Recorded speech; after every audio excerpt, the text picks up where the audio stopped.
Torcedor sempre tem uma explicação para a situação que o clube está vivendo. Só passou muitos bandidos, né? E muitos caras que nunca foram empresários. É a paridade entre a política e a administração dos clubes. É essa cultura que nós temos de um DNA, de uma classe política desastrosa, não só para o país, mas para todos os clubes. O Peixe está no top 10 do ranking do endividamento dos clubes brasileiros. O valor ultrapassa 490 milhões de reais. Pela internet conversamos com Carlos Aragaki, sócio da empresa que fez a pesquisa sobre a situação financeira dos clubes.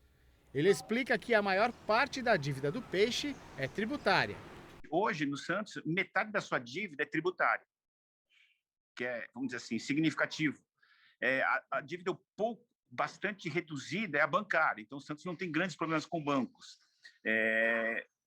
A tributária é grande porque tem parcelamento, você tem o Profut, né, que é o principal parcelamento da dívida tributária de todos os clubes brasileiros praticamente, né? São pouquíssimos os clubes que não aderiram ao Profut. Pra você ter uma ideia, na Série A, só Palmeiras e Sport não aderiram, e na Série B a Chapecoense. O resto, todos aderiram ao Profut. Os outros 50% são dívidas gerais, aí você envolve fornecedores, também envolve folha de pagamento, direito de imagem. Então, assim, de certa forma, quando você tem metade da sua dívida tributária e ela está equacionada, que é o Profut, isso relativamente é bom.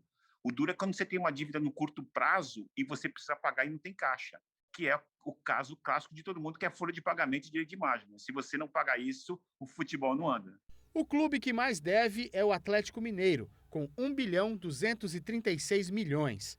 Em segundo, o Botafogo, com quase 914 milhões, seguido por Vasco da Gama, com dívida que chega perto de 783 milhões de reais. Segundo o Aragaki, a situação do Santos pode até parecer confortável, mas não é. O Santos, ele tem que se comparar com o Santos. O que significa essa dívida para o próprio Santos? Se você junta todo o endividamento, o clube fica um pouco alavancado.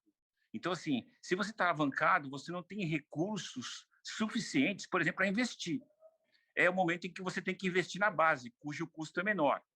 Felipe Mendes, do site Meu Peixão, analisa que o problema é antigo e que a cada gestão a dívida só aumenta.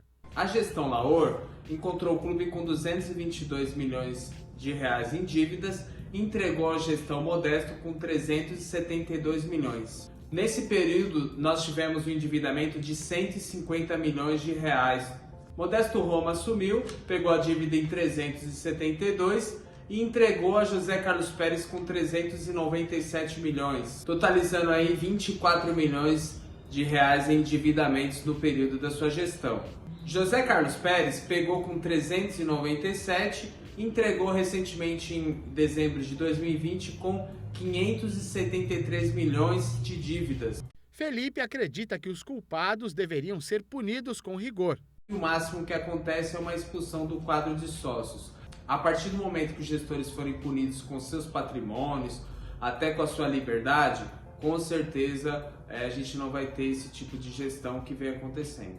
Marcelo Teixeira, que foi presidente do Santos por 12 anos e que esteve à frente do Conselho Deliberativo na última gestão, avalia que os problemas foram gerados pela queda de receita, pandemia e problemas de gestão.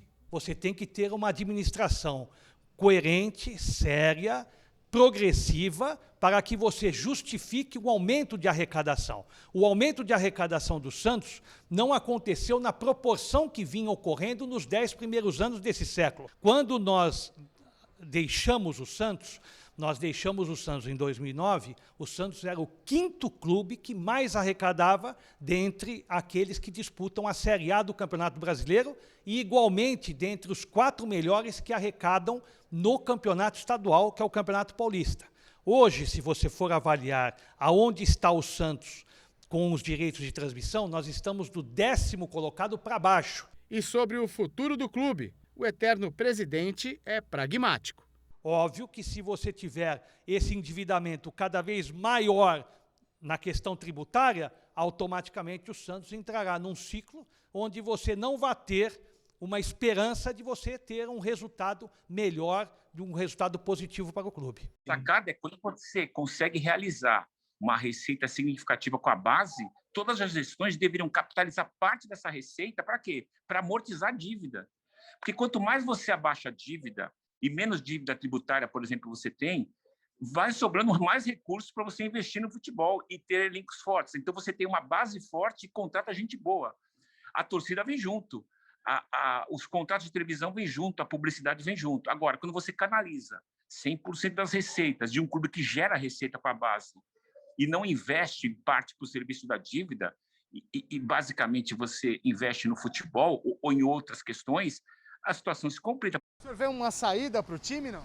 Tem, esse presidente aí, pelo menos agora se vender algum jogador, ele vai saber o que fazer com o dinheiro.